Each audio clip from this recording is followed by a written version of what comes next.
This is one of my more controversial videos, if I'm being honest with you. And here's why. I've been a mental health advocate for the last 7 years of my life. And for the last 5 years of those 7 years, I've really had a transformation in how I see overall mental health, both across the country, especially among young people, but most importantly for myself. And with this video, I'm gonna upset some people because I already understand that there are people that are probably on the other side of the aisle when it comes to this topic. And like the thought process I have, y'all, it's gonna piss you off, but I gotta say, because it's been on my chest, it's been on my mind, it's been on my heart, it's been on my soul. I gotta get it off my chest. And I need to say that the reason why therapy is not working is because you're just venting.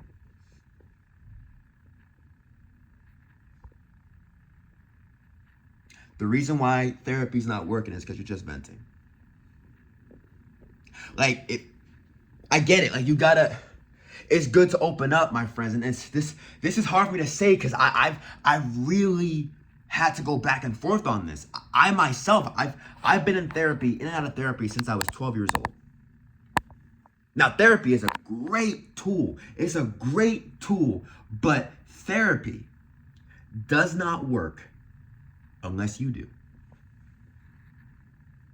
And I know that that's gonna make some people mad because a lot of us like blame the therapist, right? Like we blame them, and it makes sense. Like, you definitely have to have a therapist that you feel safe with, 100%. Like, you gotta have a therapist that you feel like you can feel comfortable talking to. Like, that's definitely 30% of the equation. Not even 50%. Like, 70% is really the work that you do. So we could go to therapy week to week, month to month, whatever you want. The cadence that you want is what's best for you.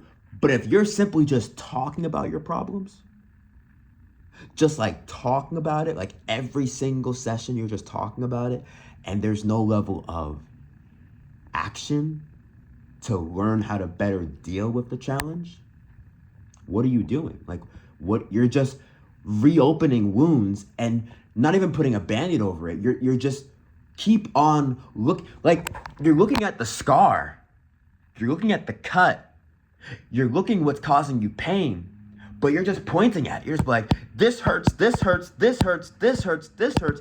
And if you did the same thing about having a cough, or you did the same thing about having a broken bone, my knee hurts, my leg hurts because he broke my leg. I broke my leg because I was playing basketball and I broke my leg. My knee is broken. My knee is broken. My knee is broken. Go to a hospital. You need to get surgery. You need to get the bone put back together. You gotta get put in a cast. You gotta go to rehab. You gotta go to physical therapy. You gotta go to aqua therapy. You gotta do something.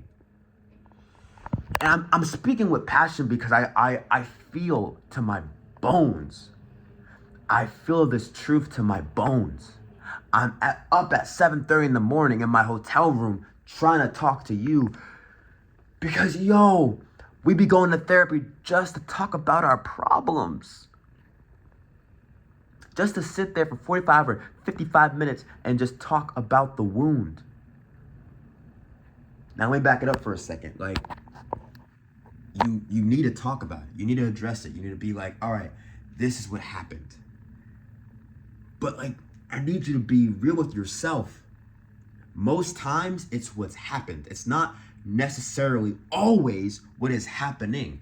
And you might disagree with that, but it's gonna make people upset because it's gonna make you feel accountable of your own healing. And that was the change for me. Like, I had to take an active participation in my own healing. Getting into therapy is a privilege. I want to acknowledge that. But going to therapy, just to say you're going to therapy, is not all of the work. In fact, it's the beginning. It's the beginning. And to even say that your therapist is responsible, or your therapist is the one that's gonna, unlock all these breakthroughs, is a lie. That's a lie. The therapist is gonna be there to help you, guide you to your breakthroughs, but it still comes back to you. You have to be the one to consistently go to therapy, for one. Two, you gotta be willing to be there and not only talk about it, but then learn and be open to learning better ways to deal with that challenge you're dealing with. I saw this tweet on social media. It was saying that we need to start treating therapy the way athletes treat training sessions. You think LeBron James just goes to see his shooting coach to be like, yo, I suck at shooting? No. Like, he goes in there trying to work on his free throws specifically. Maybe he works on his three-point shot. Maybe he works on off the rip with the left hand. Maybe he works off the rip with the right hand. Like, he has specific things he's trying to actually work on. So instead of going to therapy and being like, I'm here because I have childhood trauma, make it specific. I'm here because I have childhood trauma and I want to get better at understanding how to practice self-compassion for me. Or I have a challenge around eating. I have an eating disorder. So help me understand. I want to work on learning concrete strategies to have a better relationship with food. That's a lot different than just continually going to a therapy session and saying, me and food have a bad relationship. Like, that is just going to make you experience more pain. And I'm not going to be throwing like medical stuff at you. I'm not here to throw like psychological terms at you, because there's a bunch of that stuff that just proves what I'm saying. It proves that the more you talk about the problem, the more there is a problem. And that might upset some people because you feel like, well, hey, the problem is the problem and it freaking sucks. It does. But like, you're not just going to sit there and stare at the problem. Your problem is valid. That freaking sucks. But you have to take some level of action. And I shouldn't say but, I need to say and. The problem sucks and you have to act.